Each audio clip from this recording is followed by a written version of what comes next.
ഇന്ന് വെളുപ്പിനുണ്ടായ അപകടമാണ്. കോഴിക്കോട്ടെ ട്രാൻസ്ഫോമറിലിടിച്ച് ആംബുലൻസിന് തീപിടിച്ചു, രോഗി വെന്തി മരിച്ചു. നാദാപുരം സ്വദേശി സുലോചനയ്ക്കാണ് ഈ ദാരുണാന്ത്യമുണ്ടായത്.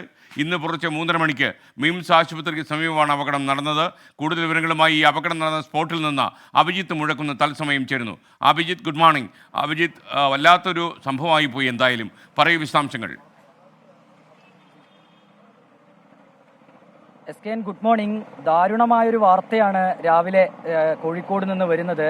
രോഗിയുമായി ആശുപത്രിയിലേക്ക് പോവുകയായിരുന്ന ആംബുലൻസ് ട്രാൻസ്ഫോമറിൽ ഇടിച്ച് കത്തിയാണ് ദാരുണമായ ഈ ഒരു മരണമുണ്ടായിരിക്കുന്നത്. ആംബുലൻസിലുണ്ടായിരുന്ന രോഗി നാദാപുരം സ്വദേശി സുലോചനയാണ് മരിച്ചത്. നമുക്ക് ഈ അപകടം നടക്കുമ്പോൾ ഇത് കണ്ടുകൊണ്ടിരുന്ന ഒരാളുണ്ട്. ഈ അപകടത്തിന് അപകടം നടന്നതിന് തൊട്ട് മുൻവശത്തുള്ള ഷോപ്പിന്റെ സെക്യൂരിറ്റി ജീവനക്കാരനാണ് അദ്ദേഹം. ചേട്ടാ, എന്താ സംഭവിച്ചത്?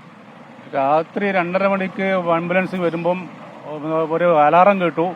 അപ്പോൾ തന്നെ വണ്ടി ഇടിക്കുന്നതും പിന്നെ സ്പാർക്ക് ചെയ്തിട്ട് കത്തുന്നതും കണ്ടത്.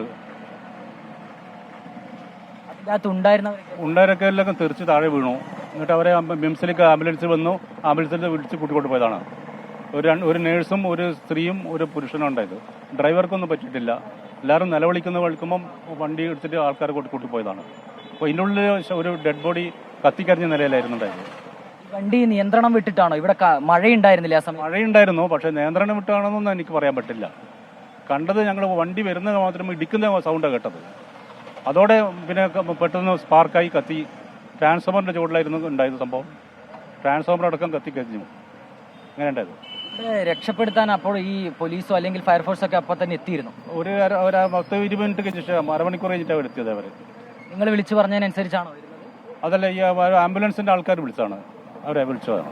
ഈ സമീപത്തെ ബിൽഡിങ്ങുകളിലേക്കൊക്കെ തീ പടരുന്ന ഒരു സാഹചര്യം അതുണ്ടായിരുന്നു. തീ പടർന്ന് മേലോട്ട് കയറി കത്തി. ഫയർഫോഴ്സ് വന്നു, തീ അണച്ചതാണ്. ഒരു മണിക്കൂറിന്റെ പ്രവർത്തനത്തോട് അടച്ചതാണ്. ഈ ആംബുലൻസിലുണ്ടായിരുന്ന മറ്റുള്ളവർ പുറത്തോട്ട് തെറിച്ചു വീണ കൊണ്ടാണ് രക്ഷപ്പെട്ടത് അല്ലേ? അതെ, തെറിച്ചു വീണോണ്ടാണ് തെറിച്ചു വിട്ടത്. ഇടിയോടെ തെറിച്ചു വീണത് പുറത്തേക്ക്. ഒരു നേഴ്സും ഒരു സ്ത്രീയും ഒരു വയസ്സായ ഒരു ആണുങ്ങളും കൂടെ വന്ന ഒരാൾ രക്ഷപ്പെട്ടിട്ടുണ്ട്. ഡ്രൈവർക്കും രക്ഷപ്പെട്ടിട്ടുണ്ട്. ബാക്കിയുള്ള കാര്യം മിംസിൽ കൂടിയതാണ്. മിംസിൽ അഡ്മിറ്റ് ആണോ എന്താ അറിയില്ല.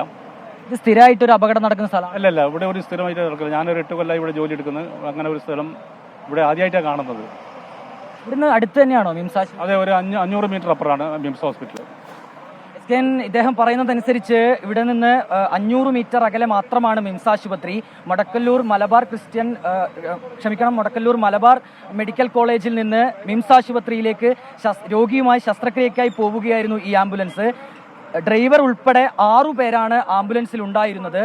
ഈ ഭാഗത്തെത്തിയപ്പോൾ, നമ്മൾ ഈ അപകടം നടന്ന ഭാഗത്തെത്തിയപ്പോൾ വാഹനത്തിന് നിയന്ത്രണം വിട്ട് ട്രാൻസ്ഫോമറിൽ ഇടിച്ചു എന്നുള്ളതാണ് പ്രാഥമികമായ വിവരം. ദൃക്സാക്ഷി പറയുന്നതനുസരിച്ച് രോഗി അല്ലാതെ മറ്റുള്ളവർ ഈ വാഹനത്തിൽ നിന്ന് തെറിച്ചു വീഴുന്ന ഒരു സാഹചര്യമുണ്ടായി. രോഗിക്ക് രക്ഷപ്പെടാൻ സാധിച്ചില്ല. ആംബുലൻസ് കത്തുന്നു, രോഗി വെന്തു മരിക്കുന്ന ഒരു സാഹചര്യം. ഇവർ പറയുന്നത് ഏതാണ്ട് 20 മിനിറ്റിനകം രക്ഷാപ്രവർത്തനത്തിനായി ഫയർഫോഴ്സ് മീഞ്ചന്തയിൽ നിന്ന് ഫയർഫോഴ്സ് എത്തിയിരുന്നു. പക്ഷേ അപ്പോഴേക്കും ഈ ആംബുലൻസ് പൂർണ്ണമായും കത്തുന്ന ഒരു സാഹചര്യമുണ്ടായി. ഈ തീ സമീപത്തെ ബിൽഡിങ്ങുകളിലേക്ക് പടരുന്ന ഒരു സാഹചര്യമുണ്ടായി. തുടർന്ന് ഫയർഫോഴ്സ് എത്തിയാണ് ഈ തീ നിയന്ത്രണ വിധേയമാക്കുകയും ചെയ്തത്. പ്രധാനപ്പെട്ട കാര്യം, നാദാപുരം സ്വദേശിയായ രോഗി സുലോചന, അവർക്കാണ് ഇപ്പോൾ മരണം സംഭവിച്ചിരിക്കുന്നത്. മറ്റ് 5 പേർ നിലവിൽ രക്ഷപ്പെട്ടിട്ടുണ്ട്. അവരുടെ രക്ഷപ്പെടുത്താൻ കഴിഞ്ഞു എന്നുള്ളതാണ് പ്രധാനപ്പെട്ട കാര്യം. അവരെ നിലവിൽ ഈ സമീപത്തെ ആശുപത്രികളിലേക്ക് മാറ്റുകയും ചെയ്തിട്ടുണ്ട്. മഴ തന്നെയാണ് ഇവിടെ വില്ലനായത് എന്നുള്ളതാണ് പ്രാഥമികമായി ലഭിക്കുന്ന വിവരം. ഇവിടെ ഈ അപകടം നടക്കുന്നതിന് തൊട്ട് മുൻപ് ഒരു വളവുണ്ട്. ഒരു പക്ഷേ ആ വളവ് പിന്നിട്ടതിന് ശേഷം നിയന്ത്രണം വിട്ട വാഹനം ഈ ട്രാൻസ്ഫോമറിലേക്ക് ഇടിച്ച് കയറിയതാണ് എന്നുള്ള പ്രാഥമികമായ വിലയിരുത്തലിലാണ് ഏതായാലും പോലീസും ഫയർഫോഴ്സും ഒക്കെ തന്നെയുള്ളത്. ഏതായാലും SKN, വളരെ ദാരുണമായ ഒരു വാർത്തയാണ് കോഴിക്കോട് നിന്ന് രാവിലെ തന്നെ വരുന്നത്. ഓക്കെ, അഭിജിത്ത് മുഴക്കുന്നാണ് നമുക്കൊപ്പം ചേർന്ന്. വലിയ സങ്കടകരമായ അപകടമായി. പിന്നെ വെളുപ്പിന് 3:30-ക്കാണ് ട്രാൻസ്ഫോമറിലിടിച്ച് ആംബുലൻസ് കത്തിയത്. രോഗി സുലോചന മരിച്ചു എന്നുള്ള വാർത്തയും വരികയാണ്. മറ്റ് 4 പേർക്ക് പരിക്കേറ്റുന്ന വാർത്തയുണ്ട്. ഞാൻ പലപ്പോഴും ആലോചിക്കാറുണ്ട്, നമ്മൾ ഈ റോഡുകളിലൂടെയൊക്കെ സഞ്ചരിക്കുന്ന സമയത്ത് ഈ അതിവേഗം പാഞ്ഞു പോകുന്ന ആംബുലൻസ്, ഉള്ളിലുള്ള രോഗിയെ രക്ഷപ്പെടുത്താനുള്ള ഈ മരണപ്പാച്ചിലാണ് പലപ്പോഴും നടക്കുന്നത്. എന്നാൽ ഈ ചെറിയ വീലുള്ള ചില വണ്ടികളിലൊക്കെ തന്നെ ഈ ഇത്രയും തിരക്കുള്ള റോഡുകളിലൂടെയൊക്കെ അതിവേഗം പാഞ്ഞു പോകും, എന്തെങ്കിലും സംഭവിച്ചു പോകുമോ എന്ന് പലപ്പോഴും നമ്മൾ എല്ലാവരും ഉത്കണ്ഠപ്പെടാറുണ്ട്. അതുകൊണ്ട് തന്നെ ഏത് തരത്തിലുള്ള വണ്ടികളാണ് ആംബുലൻസിനാണ് ഉപയോഗിക്കേണ്ടത്, ആംബുലൻസ് വണ്ടി പായുമ്പോൾ, അതായത് രോഗിയെ രക്ഷപ്പെടുത്തുക എന്ന് പറയുന്ന ഒറ്റ ലക്ഷ്യം വെച്ച് പായുമ്പോൾ അത് മരണത്തിലേക്കുള്ള പാച്ചിലാകാൻ പാടില്ല. അതുകൊണ്ട് അതിന് എന്തെല്ലാം ക്രമീകരണങ്ങളാണ് വേണ്ടത് എന്നുകൂടി മോട്ടോർ വാഹന വകുപ്പ് തീരുമാനിക്കാൻ സമയമായി എന്ന് തോന്നുന്നു. കാര്യം അത്ര കൂടുതൽ വേഗത്തിലാണ് ഇരച്ചു പാഞ്ഞ് ഈ ആംബുലൻസുകൾ, ചെറിയ വണ്ടികൾ നമ്മുടെ നാട്ടിൽ പാഞ്ഞു പോകുന്നത്.